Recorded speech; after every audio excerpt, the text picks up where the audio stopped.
अस्सलाम वालेकुम जनाब। गरीब आदमी हाँ, फाले का मरीज़ हाँ, दर्दियों का मैं काम करना। 4 साल हो गए ने फाले जो होया।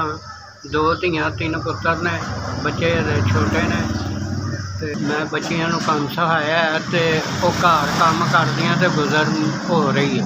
मुंडे छोटे ने, वो पढ़ते ने ते किराए का मकान है, बड़ी मुश्किल गुजारा हो रहा है।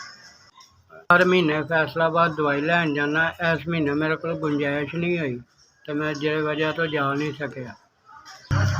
इस महीने मेरी दवाई मुक्की है, लिहाजा थोड़ी को मेहरबानी करो कि मैं अपनी दवाई लैन दी फैसलाबाद जा सका। मैं 3 साल हो दवाई लैके खाधी, कोई फर्क नहीं पिया।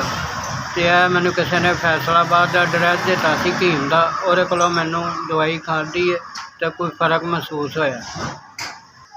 मेरे को टुरिया भी नहीं सी जाता, बोलिया भी नहीं सी जाता। हुण बोलना कोई समझ लगती है, नहीं तो समझ ही नहीं सी आती किसी की।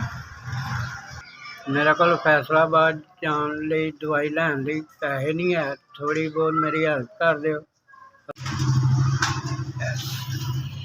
SVS तुहाडा भला होवे, तुसीं 5000 की मेरे ते नेकी कीती है। अल्लाह की ज़ात तुहानूं तरक्कियां देवे, खुश रवो, आबाद रवो। SVS तुहाडा भला होवे। मैं गरीब आदमी दा, मेरा दवाइयां दे हत्थों बहुत तंग सा, तो चलो इस 5000 नाल मेरियां दवाइयां आ जाणगियां, मैं दुआवां ही दांगा तुहानूं। अल्लाह तुहानूं खुश और आबाद रखे। इंज ही वंडदे रहो, रब तुहानूं दिंदा रहे, तुसीं इंज ही वंडदे रहो। अल्लाह मियां तुहाडी खैर करे।